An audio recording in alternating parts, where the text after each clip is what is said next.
Assalamu alaikum, everyone. Today we are going to talk about health issues or health inequalities affecting Pakistan healthcare system. In the previous session, we looked at healthcare system of Pakistan, and we looked at kind of a brief overview of how the healthcare system works. And now let's have a look at what health inequalities affect Pakistan. As we talked about that Pakistan is divided into various different provinces, and which include Balochistan, Sindh, Punjab, Gilgit-Baltistan, Khyber Pakhtunkhwa, federally administered tribal areas, Azad Jammu and Kashmir, and Islamabad Capital Territory. We are surrounded by China, India, Afghanistan, Iran, and the Arabian Sea. So that's the kind of geography in which we live in, and therefore quite a lot happens because of the geography in which we live in as well.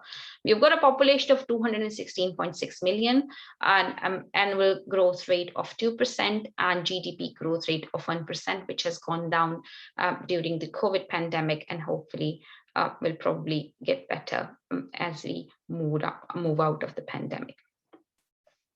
So if you look at the annual fertility rate of Pakistan, so this figure shows you a comparison between the three years, 2011, 2015, and 2019. And these are various different countries within the South Asian region. And you could see that Pakistan's annual fertility rate is about 2.2% in 2019. Maldives had a much higher, which is 4%, and Afghanistan has a higher, but otherwise we've got quite a high fertility rate within the country. Life expectancy, this is the how much do we expect somebody to live in when they are born, as in the total number of years. Again, you can see that Pakistan's life expectancy is quite low as compared to various other countries in the region, and we expect people to live in up to 67 years in 2019. It has improved from what it was in 2015 when it was 66.6 years, and now it is 67.3 years. But even if you compare Thailand, which has got a life expectancy in 2019 of 77.2 years. So our people who are born in Pakistan are less likely to live longer or live shorter lives, and that is not because lucky mercy, that is because that there are healthcare system and healthcare issues which are affecting their ability to live longer. In Pakistan, a baby dies about every 3 minutes. So one baby is dying every 3 minutes. So looking at the infant mortality rate of Pakistan, again, this is a comparison between different countries for the data available for 2015, 16, and 17. And you can see that the rate of the infant mortality is much higher as compared to other countries. So we are the highest one, and the rate is 61.2 babies per 1,000 live births. So if there are 1,000 live babies who are born, 61.2 of them are going to die within the first year of their birth. So that's called infant mortality rate.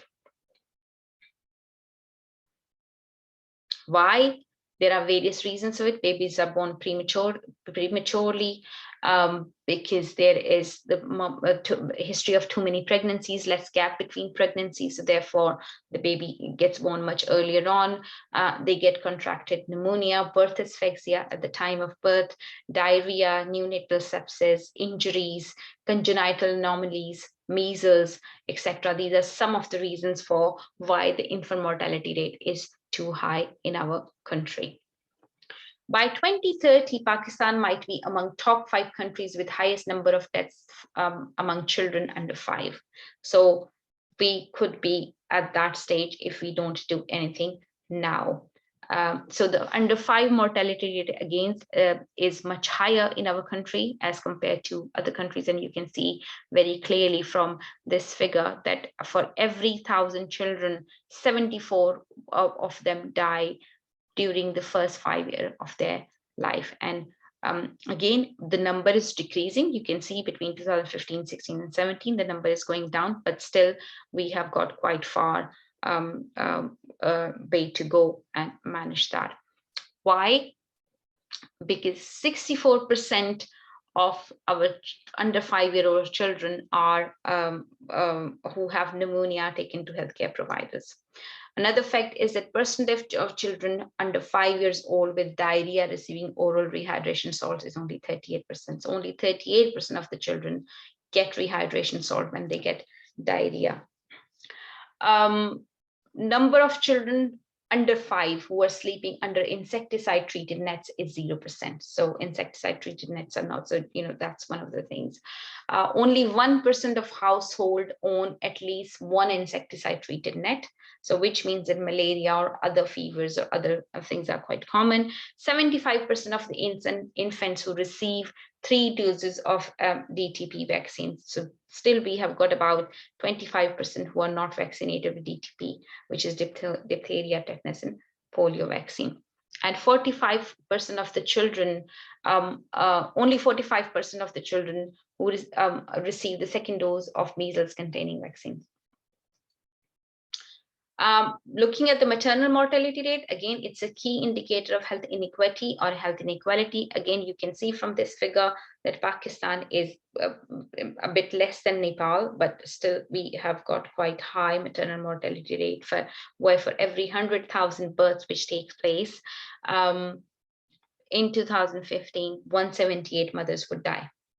So I couldn't find any latest data about this, but that's just give you an indication of how it is looking at the moment. There are various reasons for it, which include malnutrition, lack of antenatal and postnatal care during pregnancy and after pregnancy for the mothers, lack of trained birth attendants or other trained professionals, which includes midwives, doctors, or who are able to manage the pregnancy and post-pregnancy well, hemorrhage, bleeding during pregnancy, hypertension, infection, and so on and so forth. We have got quite a lot of burden of communicable and non-communicable diseases. Within communicable disease, we've got the acute respiratory infection, viral hepatitis, malaria, tuberculosis, HIV, AIDS, very, very common. Within the non-communicable diseases, cardiovascular problem, diabetes, cancer, and coronary heart disease are some of the conditions which affect the provision of healthcare services and the health of the population in our country. There are various other issues which affect healthcare system and the infrastructure generally, which include poverty, illiteracy, low level of education, unemployment, lack of access to basic utilities and healthcare facilities for various people. What can we do about it?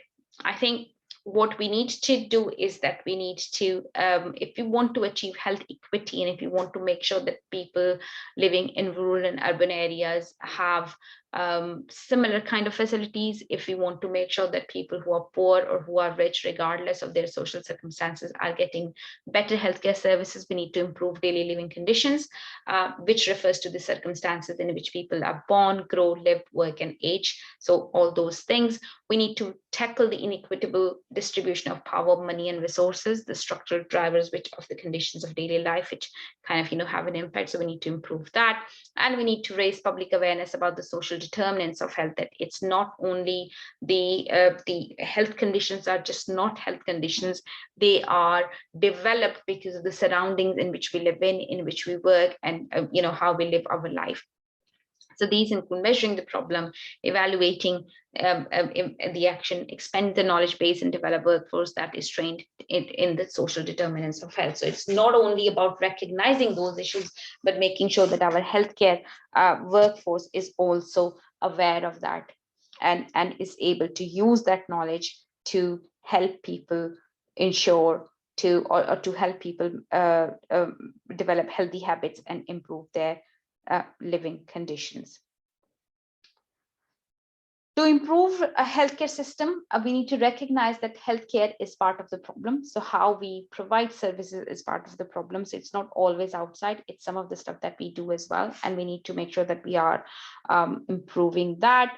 Prioritizing disease for the poor, so rural communities, people who are affected by poverty, we need to prioritize those conditions so that these are dealt with. And I think COVID-19 has kind of made us learn that diseases do not discriminate, they go from one person to the other. Having said that, they do affect people who are living in poverty a lot. So therefore, prioritizing those diseases and making sure that these are dealt with is important. Deploying or improving services where poor people live is important. Employing appropriate delivery channels of healthcare services, making sure the referral connections are appropriate, reducing financial burdens to healthcare or financial barriers to healthcare facilities, and providing appropriate funding resources is some of the things that can help. They also need to set goals and monitor progress through an equity lens, and making sure that services are provided in a way where people need them. And if we are conscious of these things, surely the healthcare system will improve. Thank you for watching. Please do leave any questions that you have, and I will aim to answer those questions. Please do like the video and do give your comments. Thank you.